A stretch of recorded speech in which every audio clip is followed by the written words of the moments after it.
Factory worker at dating kafgu ang nasawi sa rabies. Babala po, sensitibo ang video ang inyong mapapanood. Itong video na to ay isang napakasakit at napakalungkot na paalala kung gaano kadelikado ang rabies.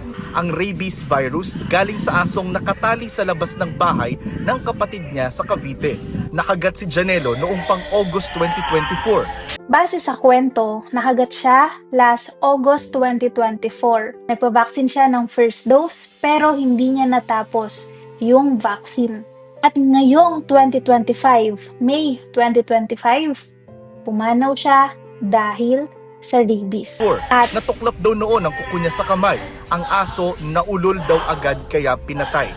ang mas nakakalungkot pa, pinatay o namatay ang asong kumagat dahil ito ay naulol. Dear parents, ito ang pinaka-importante na kailangan nyong gawin kapag kayo ay nakagat. Of course, kailangan magpa-inject na kayo ng anti-rabies vaccine. At kailangan ma-monitor sila, ma-observe sila 10 to 14 days. Yung observation na yon, kamusta ba yung mismong aso na kumagat sa'yo? Nasa labas ba yan? May access ba sa stray dogs? Sure ba kayo na nasa loob lang siya?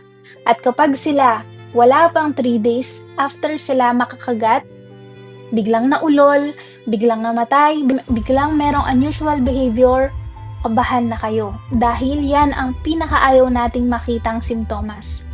At yung taong nakagat, kapag napabayaan, hindi na agapan, hindi na makakaligtas. Kaya kung kayo po ay nakagat ng mga aso, pusa, magpabakuna na kayo agad-agad, lalong-lalo na kung sila ay stray dogs, aso nyo nga, alaga nyo nga pero walang rabies vaccine, may access sa labas, may nakasalamuhang stray dogs. At worse, namatay or merong nangyari sa kanila na wala, namatay, hindi nyo naobserbahan 10 to 14 days after kayo makagat, delikado ang buhay nyo. Walang gamot ang rabies. Nagpabakuna raw agad si Janelo pero isang beses lang.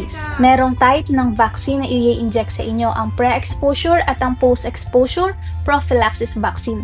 Ang post, ibig sabihin after or kapag kayo ay nakagat na. Lalong-lalo na kung suspected rabies yan, kailangan yung kumpletuhin ang vaccine na sinasadya sa inyo. Prevention is the only cure sa rabies. Libre po sa mga health centers, pero kahit may bayad, tandaan nyo, hindi matutumbasan ng kahit anong halaga ang buhay nyo.